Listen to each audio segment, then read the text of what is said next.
investor. I haven't invested in Bitcoin.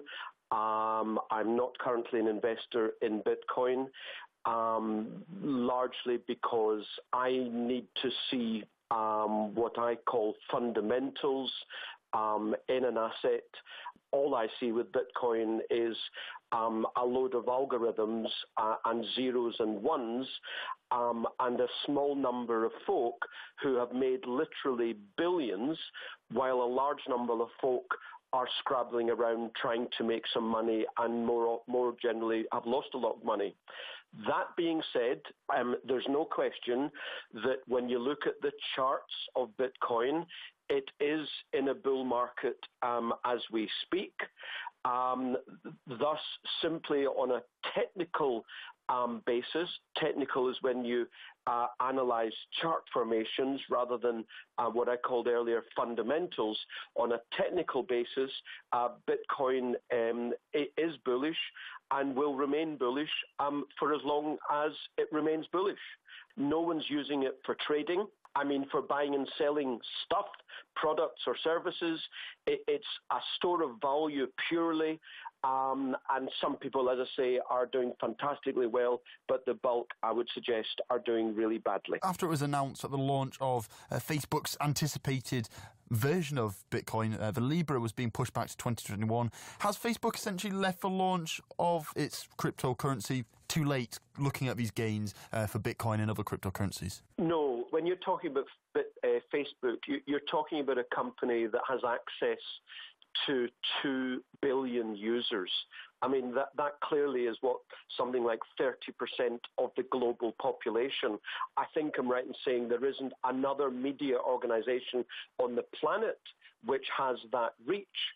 Thus, if, as we understand it, Facebook would simply stop any advertising for any other cryptocurrency, well, clearly you only need a tiny fraction of that 2 billion folk to start buying their cryptocurrency, and indeed it could therefore do fantastically well. No, they haven't left it too late. On the contrary, and indeed when you think of cryptocurrencies generally, although they've now around for slightly more than a decade, let me remind you that a similar technological move, the internet, had been around for 10, 15 years, and still only a few million people was using the internet.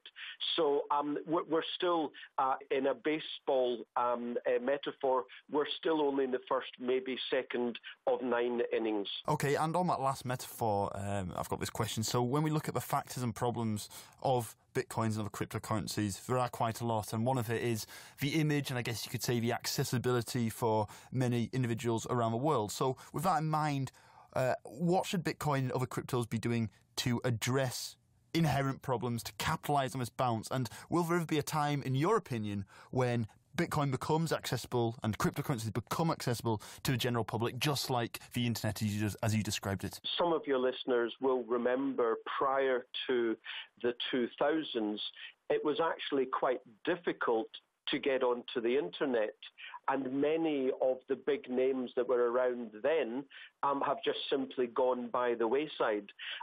Newer companies came along and made it much more user-friendly, and that is one of the main reasons why the internet then became so widely used, because it was usable by non-technologists.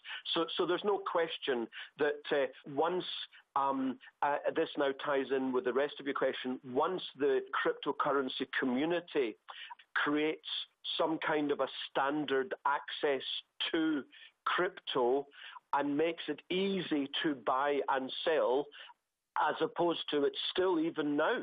It's been around for over a decade. It's still even now quite complex to buy and sell. When they make that easy, then it will become more popular. What else do they have to do? Well, for goodness sake, they have to improve their security.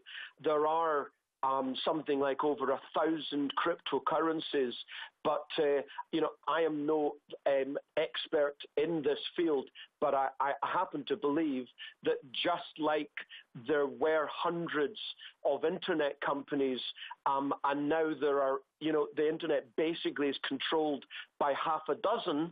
I think a similar thing is going to happen in crypto. You'll have Bitcoin, maybe the likes of Facebook, and a couple of others. So I think people should be very wary about holding what potentially might be the hundreds of also-rans into the longer term, and stick with what seems to be the currencies that are going to be the ones that are going to be widely held in the longer term.